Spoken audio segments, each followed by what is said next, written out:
Hello beautiful soul! Welcome back to my channel. This is my channel. I'm Pro Japan, Kaban Aquarius. This reading is for you. Tingnan natin ang iba pa natin makikita sa October 2025 mo at tao na nakakonect sa'yo.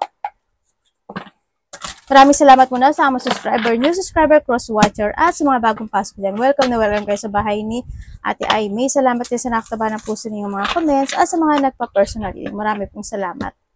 Kung gusto na energy nyo na talaga, gusto nyo makuha, all the details para sa personal reading is in description below. Palagi yung tandaan na energy at tandaan energy reading, vice versa, at huwag nyo ipilit kung hindi sa inyo. Kayo pa rin ang makapagpapabago sa buhay nyo, wala sa card, wala sa kanino man. Lagi nyo tatandaan nyo na kasi hindi ko naman, kung paulit-ulit tayo nun diba? Tingnan natin, energy ni Aquarius. October. Energy ni Aquarius, October.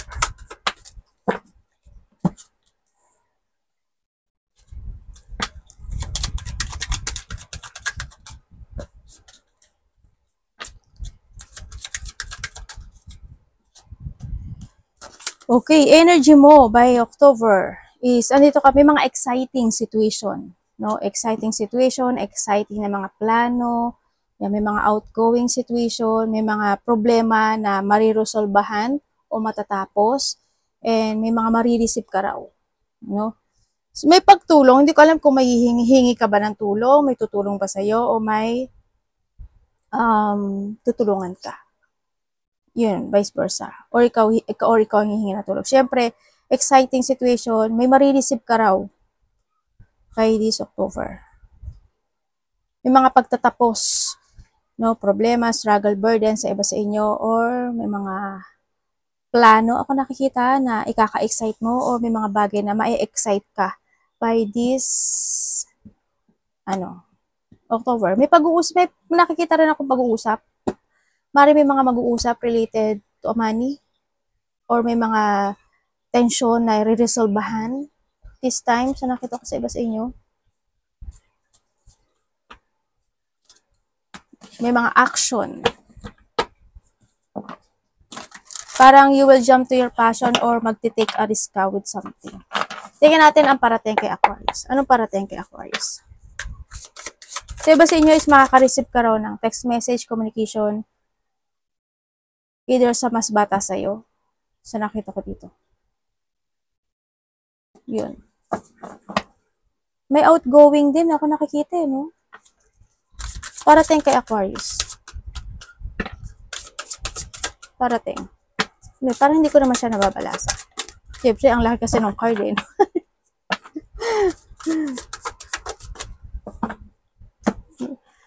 Ang laki ng card, hindi siya sa akin.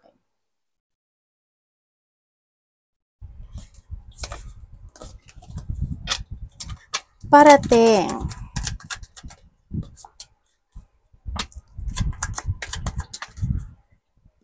May pagkikita, no? Ako nakikita dito. Yan, may pagkikita ng taong kakilala. Pwedeng karelasyon mo, tao sa nakaraan. And yung iba sa inyo, parating sa iyo, kasi may union, may communication no? Parating sa iba sa inyo is, andito ka daw sa sitwasyon mo na mananaginip yung iba May mapapanaginipan daw kayo. Pwede may mga mapapanaginipan kayo na tao from the past or karelasyon man yan, kung sino man yan, no? And also parating communication na maaring itong communication na to is sa tao na nakapagbigay sa'yo ng wounded. Maaring hindi nagkaroon ng magandang sitwasyon in the past and now magkakaroon kayo ng connection. Ikaw ang kukonek o siya ang kukonek. Yan, may open communication, may commitment, or may union sa iba. May mga pag-uusapan, tulad ng sabi ko, na money. Yun. And then, sa iba sa inyo, meron daw kayong sitwasyon sa buhay nyo na hanggang ngayon is hindi nyo pa kayang ma-let go. Parating din sa inyo,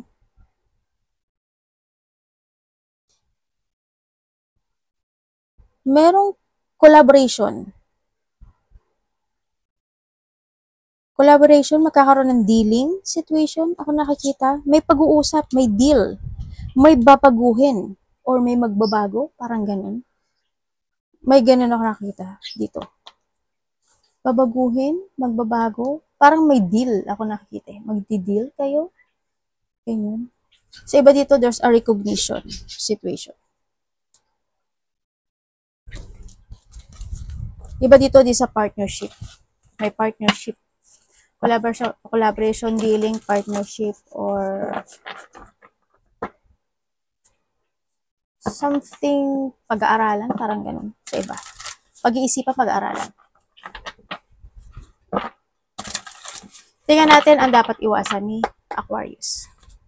Ano pong dapat iwasan ni Aquarius? October.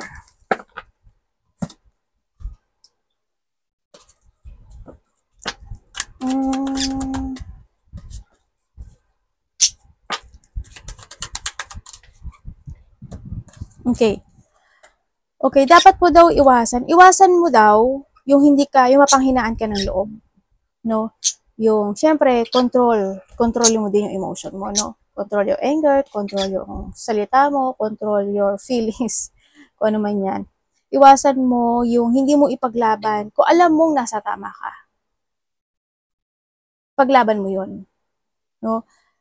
Itama mo yung mga mali, syempre, o may mga bagay na kailangan mong ipaglaban o dapat mong itama. Ganyan. Iwasan mo yung magpa-trap o magpa-stuck ka in your situation, yung mga frustrations in life, and iwasan mo ma-stuck ka doon, matrap ka doon, huwag kang malito. Trust your intuition, ang sinasabi rin dito. No? Trust your intuition, hindi kinakailangan magmadali para hindi magkamali. Focus, no? Iwasan mo hindi ka makapag-focus at hindi ka magkaroon ng pagpapasya. Tandaan mo, you are the leader, you are the authority of your life. Nobody control you, no? Kung alam mo nasa mali sila, sabihin mo, alam ko naman na palagi mong ginagawa yun. Pero, syempre, you need to control din yung situation, no? Yung feelings mo. Kasi pwede siyang mauwi sa hindi magandang kalalabasan dito. Iwasan mo yung mga taong bully, no? Iwasan mo yung conflict, bully, mga tao na hindi ka gusto. Yan. Pero kung kinakailangan, wala tayong magagawa doon. Diba?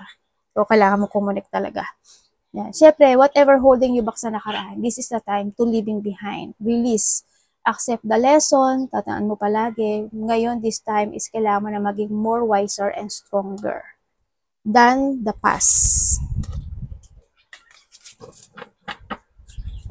Lakas at tapang ng loob, tatag. Money. Kamusta po ang money ni Aquarius this October? Money.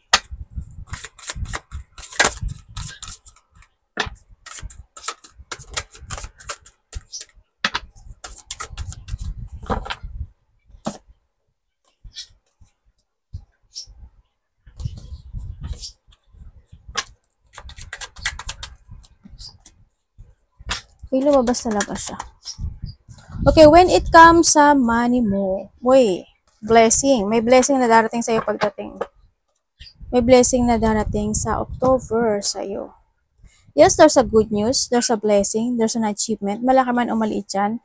May kasaganaan ako nakikita sa'yo by October. Iba sa inyo, maaaring may travel kayo, pagkakagasto sa inyo, together with your relationship, family, kung sino man yan. So, iba sa inyo, may kasaganaan. Ako nakikita, prosperity, wealth, success. Ako nakikita, maliit man o malaki yon, achievement, congrats. So, nakikita ko sa iyo dito. Kasi yan si 10 of Pentacles. So, pagdating sa money mo, magiging maganda yung money mo by October. May marireceive kang blessing pagdating sa pera. Tingnan natin, tao na nakakonect kay Aquarius. Palaging tandaan, maaring ito is vice versa. Ano ang nararamdaman mo kay Aquarius?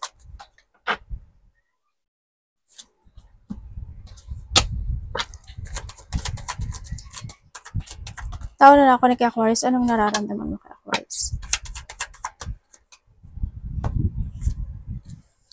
Okay, nararamdaman niya sa'yo, Aquarius. Okay, mabait ka daw. Mabait ka. You're a person na mabait. Palaging may sinasabi.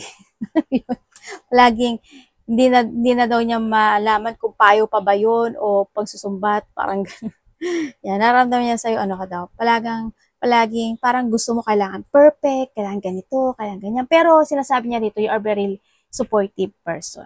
Palagi ka nagbibigay ng advice. Yun nga lang, minsan siguro, iba na yung dating sa kanya. No, Aquarius, parang ang dating na sa kanya dito sa'yo, mahigpit ka.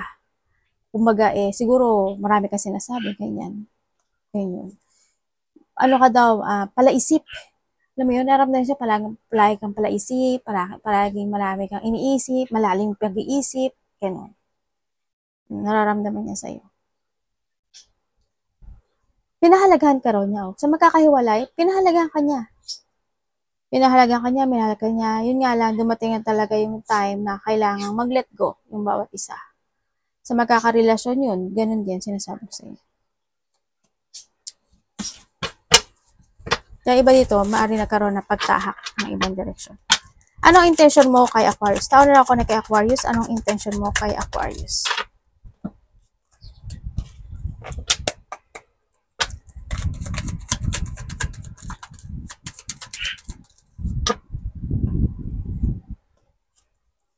Okay, intention niya sa'yo, Aquarius. Sa mga magkakahiwalay, intention niya sa'yo,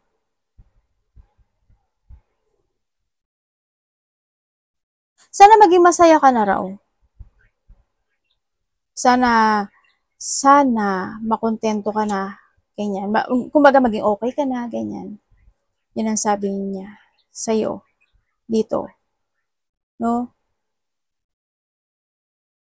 Intention niya sa'yo, hindi ko lang alam why, pero dito sa sitwasyon na to, kasi nandito rin si judgment. Meron siya sinasabi eh. May sinasabi siya na something offer or tulong. Parang humihingi siya ng tulong sa'yo or kailangan mo siyang tulungan or kailangan mo siyang suportahan. Parang may sinasabi siya na na pagsasaayos. Hindi ko alam kung in what part yung gagawin yung pagsasaayos. Or pwede rin naman may sinasabi siyang papers and documents. Parang may ganun ako nakikita dito eh. Ganun. May dapat baguhin. Parang ganun. Yun. Sa iba sa inyo, ano to, kung may nag-spy sa'yo, maaaring your spy o sama spy. Merong, ko-connect pa siya sa akin. Kung ko-connect siya sa'yo, kasi ang sabi niya dito, intention niya sa'yo, sana magkaroon ng recovery. Umaasa siya na magkakaroon ng pagbabago dito sa relationship na to. Pero, ang nakikita ko sa kanya, nagkakaroon siya ng frustration sa buhay. Hindi ko alam why, pero there's a frustration ako nakikita sa part niya. No? Pero, sabi niya, sorry, parang nagkakaroon siya parang problema to sa pera. Parang there's jungling when it comes to related to money, papers, documents, parang ganun. Ako nakita sa kanya. And baka yun ang, baka kukunin siya sa'yo dahil kailangan niya ng pera o kailangan niya ng tulong mo, parang ganun, no? Sa iba sa inyo. Kasi iba sa inyo, kontento naman kayo mag-isa. Dito. Kasi you are more on focusing to yourself this time. No, focus ka sa mga kahilingan mo, yung beginning in life. Pero itong taon, or vice versa tayo sa iba naman sa inyo, kung kayo is in a relationship, intention niya sa'yo is yun nga, maging masaya ka, ganyan.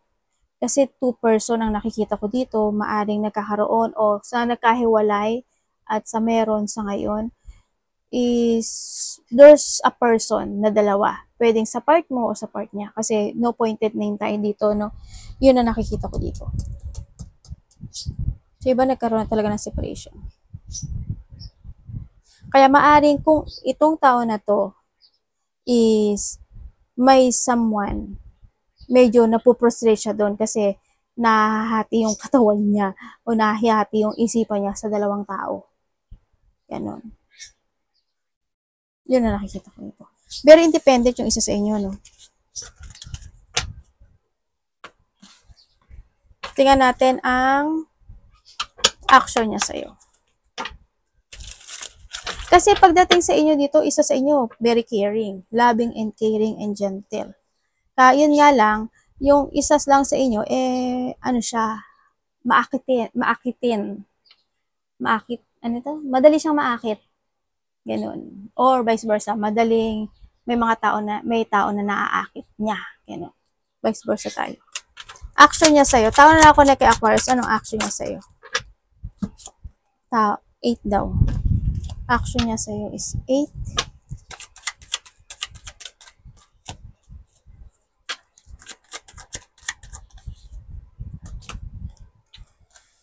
Ay. So, magkakahiwalay dyan. Action niya sa'yo, hindi na, separation to, no? Parang, kasi andun na rin naman yung pag-aaway, pagtatalo, hindi pagkakasunduan, ganyan. Mataas din kasi, isa sa inyo mataas ang ego. Action niya sa'yo is to move on. Kasi hindi na ako masaya, sabi niya. Hindi tayo nag-fit, hindi tayo okay, alam ko na hindi na magiging good yung foundation na to or yung relationship na to. Yan dito si movement. No, it's more on disappointment and sadness emotions ako nakikita dito. So, yung nga rin, siguro baka kayo nag-aaway, nagtatalo, kaya yung mga nagkahiwalay, ganun. When it comes sa action, moving on, ganyan. So, nakikita ko dito. And then, sa iba naman sa inyo, kung kayo naman is in relationship, action niya sa'yo, wala hindi naman, ayaw rin naman niya magbigay ng effort.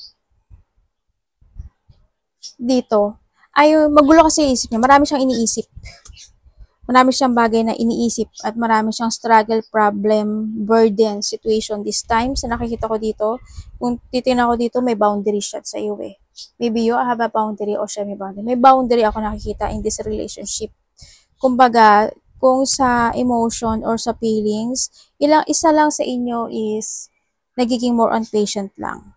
Nagbibigay. Kumbaga, itong tao na mapagbigay lang kasi talaga yung isa sa inyo. Dito. May someone, may iba talaga. No, may iba.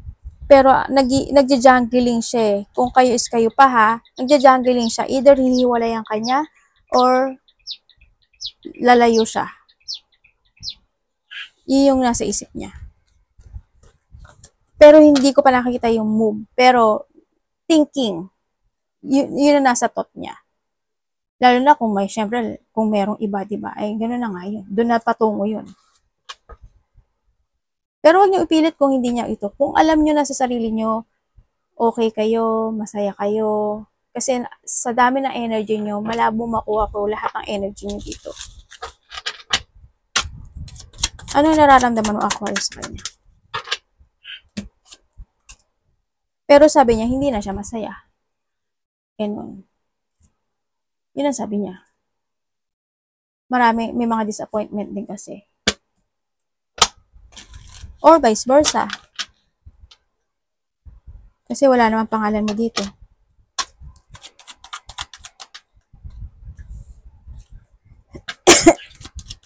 Okay, nararamdaman mo sa kanya, Aquarius. Ito ka na. Nararamdaman mo sa kanya, sabi mo sa kanya, ang masabi niya lang masabi niya. Kumbaga, pag nagsalita siya, hindi niya na pinag-iisipan. Yun ang sabi mo. No? Hindi niya pinag-iisipan. Kung tutuusin, dati mabait siya. Sabi niya gano'n. Sabi mo, mabait naman yan eh. Dati mabait yan. Ano siya, maganda yung connections namin, mabait siya, mapagpahalaga. Pero may mga point or time lang talaga na pag sinabi niya talaga. Pag ginusto niya talaga. Hindi mo siya mapipigil. Hindi mo siya may stop. Gagawin niya talaga yung nasa isip niya. Yun ang sabi mo sa kanya. Tsaka, hindi ko alam kung vice versa to Ambisyoso? Pero lahat naman tayo ambitious person naman tayo. Pero siya kasi, when it comes to ambition without planning. Parang, pag naisip ko, ito na. Ganun na siya. Yun na nakikita ko dito. Yun, sa iba ganun ah. Tsaka may pagka-impatient din, sabi mo sa kanya. Minsan patient, minsan impatient. Yun. Sala sa init, sala sa lamig, sabi mo sa kanya. Yun. Kumbaga meron siya palaging, ano, quick decision in life. Parang may mga bagay na dinidesisyon niya na bigla-bigla at basta-basta na hindi siya natatakot kung good ba yun or bad or magiging maganda ba yung resulta nun. Ganon. Parang lagi siyang nagmamadali or laging ganon ang sinasabi mo, no? Yan ang, yun. Yan ang sabi mo sa kanya. Or vice versa tayo. Arigato namaste, God bless.